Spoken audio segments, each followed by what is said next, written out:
इतने सुमधुर शब्दों के लिए।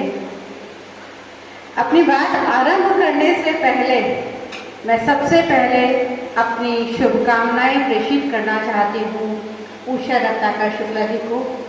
आज उनके कॉलेज का 33वां अखिल भारतीय गीता मेला का वार्षिकोत्सव है।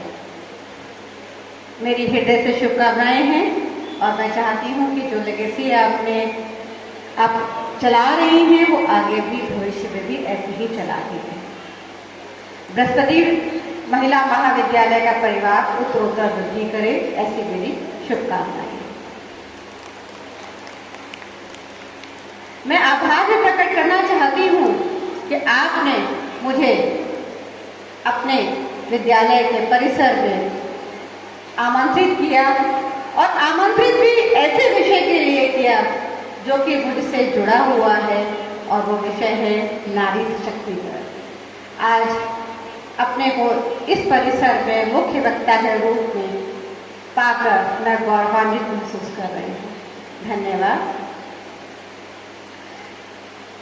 प्यारे बच्चों, बहुत धैर्य से आप लोगों ने इतनी देर से नारी सशक्तिकरण के ऊपर सुना और जो पुरुष भी यहाँ बैठे हैं मैं उनको भी बहुत बहुत धन्यवाद देना चाहती हूँ कि इतना धैर्य नारी की महिमा मंडल को सुनने के लिए आपने दिया है। शायद इसकी हम कल्पना नहीं कर सकते थे। बहुत बहुत धन्यवाद। अब बात आते हैं नारी सशक्तिकरण। चूंकि मुझे सबसे आखिरी में बोलने का मौका मिला है मुख्य वक्ता के रूप में, तो सभी लोग बहुत बहुत बातें कह चुके हैं। शायद मेरे लिए बहुत कुछ नहीं बचा होगा, फिर भी कुछ तो कहना चाहूंगी। आप सभी की बातों के निचोड़ जो आप लोगों ने कहा आज इस सभागार में बैठे हुए और आप सबको सुनते हुए मेरा तो रोम रोम कहने लगा कि नारी तो सशक्त ही है, हमसे ज्यादा तो महान कोई है ही नहीं।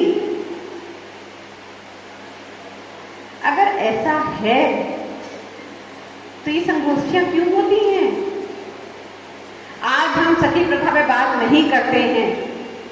हमारी कोई संगोष्ठी सती प्रथा के ऊपर होती ही नहीं है, क्योंकि सती प्रथा का उन्मूलन समाज से 100% हो चुका है और महिला सशक्तिकरण पे संगोष्ठियां आयोजित हो रही हैं। इसका मतलब कहीं ना कहीं कुछ ना कुछ तो कमी है। अभी सभी लोगों ने कहा कि नारी तो सशक्त है, नारी शक्ति स्वरूपा है।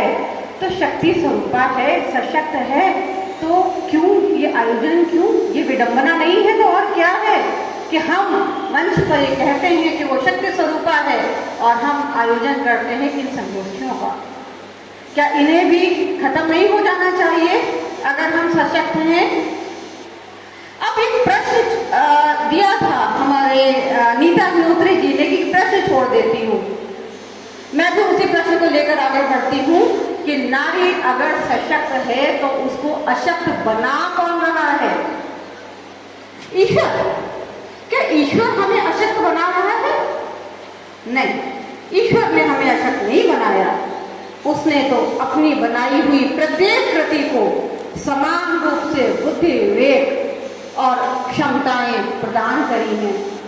कहीं पे ऐसा हो सकता है कि उसने पुरुषों को बल, शारीरिक कौशल ज्यादा प्रदान किया, जैसा कि हमारे एक साथी वक्ता ने कहा, लेकिन उसके साथ ही उसने उसे संतुलन बनाया और महिलाओं को ममता प्रदान करी, उसका संचार महिलाएं करती।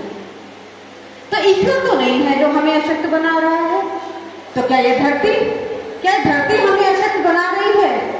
नहीं, ये शायद धरती भी नहीं है, क्योंकि उससे उपजा अनाज सबके लिए एक बराबर है। आकाश, शायद आकाश करता होगा ऐसा जो हम नारियों को अशक्त बना रहा है। नहीं, आकाश भी ऐसा कोई भेदभाव नहीं करता है। प्रकृति भेदभाव नहीं करती है, उसकी सभी चीजें सबके लिए समान हैं। चलिए और करीब से देखते हैं। एक परिवार की बात लेते हैं। हमारे परिवारों में सामान्यतः एक बेटा और एक बेटी जन्म लेते हैं। कुछ सामाजिक मूल्य होते हैं, कुछ पारिवारिक उत्तरदायित्व होते हैं। हम क्या करते हैं? हम अपने बेटे को आर्थिक उत्तरदायित्व के लिए मजबूत बनाते हैं और अपनी बेटी को हम पारिवारिक जिम्मेदारियों के लिए मजबूत करते हैं।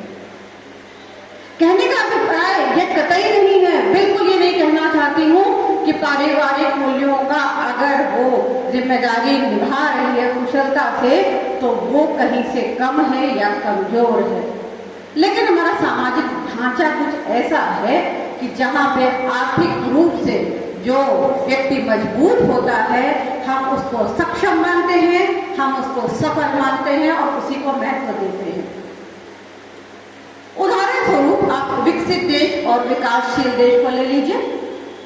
वो आर्थिक रूप से मजबूत है और हम आज तक संघर्षरत हैं। अगर हम अपने बच्चियों को भी वैसे ही उत्तरदायित्व दें जो हम अपने बेटों को देते हैं तो शायद ये अंतर कुछ कम हो जाए। और करीब से देखते हैं, चलिए अगर हम बात करते हैं व्यवसायी वर्ग की, एक धनाढ्य परिवार की, एक संपन्न परिवार की, कभी आपने कहीं देखा है कि व्यापारी वर्ग अपनी बच्चों को व्यापार की शिक्षा देता है?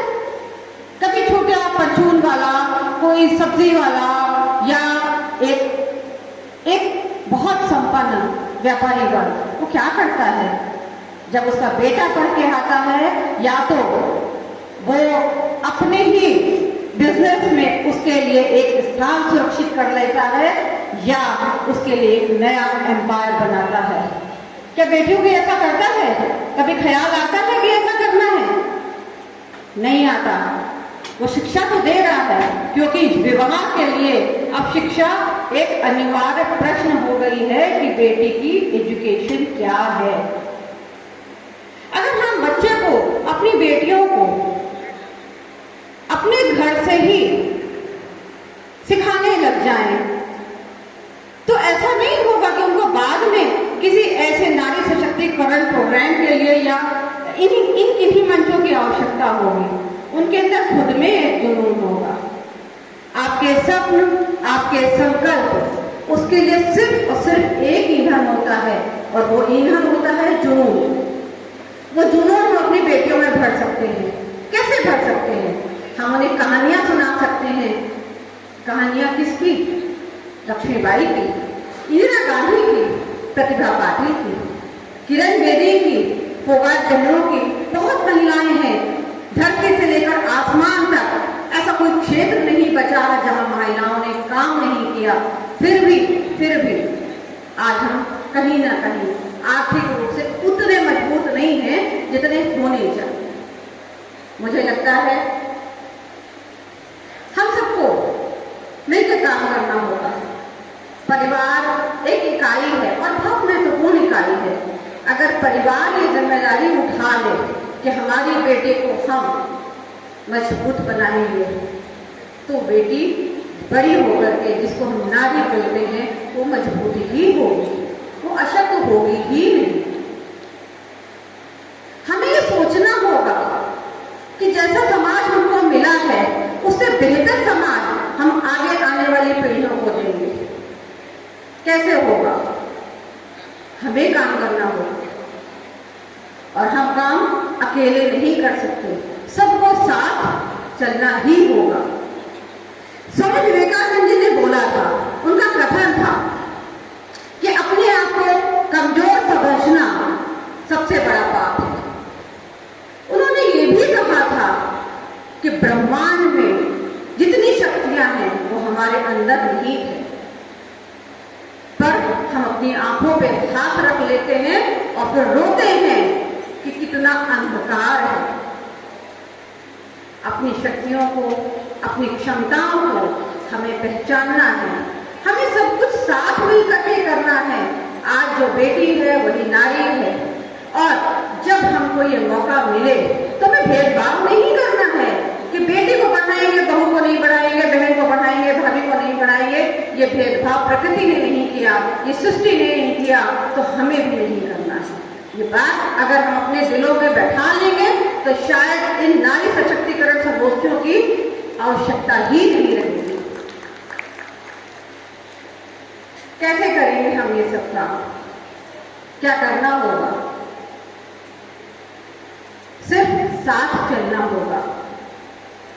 अपनी बात को मैं बहुत कम शब्दों में मैंने आपसे कहा है और आखिरी कुछ लाइन है, कुछ पंक्तियां हैं अटल बिहारी वाजपेयी जी की जो मुझे बहुत प्रिय है। मैं वही बात कहूंगी और अपनी वाणी को विराम दूंगी। वो बात ये है, वो सबके लिए है, वो स्त्री के लिए नहीं है, वो पुरुष के लिए नहीं है, वो परिवार के लिए है, समाज के लिए है। और इन संगोष्ठियों की सफलता भी इन्हीं बातों पे निर्भर करती है कि हम अपनी बात को कहां कहां तक पहुंचा पाते हैं, हम अपने नित्य जीवन में उनको कितना ध्यान रख पाते हैं। अटल बिहारी वाजपेयी जी ने कहा था, बाधाएं आती हैं तो आए, घिरे प्रलय की घोर घटाएं, पांव के नीचे अंग आ रहे, सर पे बरसे यदि ज्वलाएं, निज हाथों में हंसते हंसते आग लगाकर जलना होगा, कदम मिलाकर चलना होगा, कदम मिलाकर चलना होगा। धन्यवाद।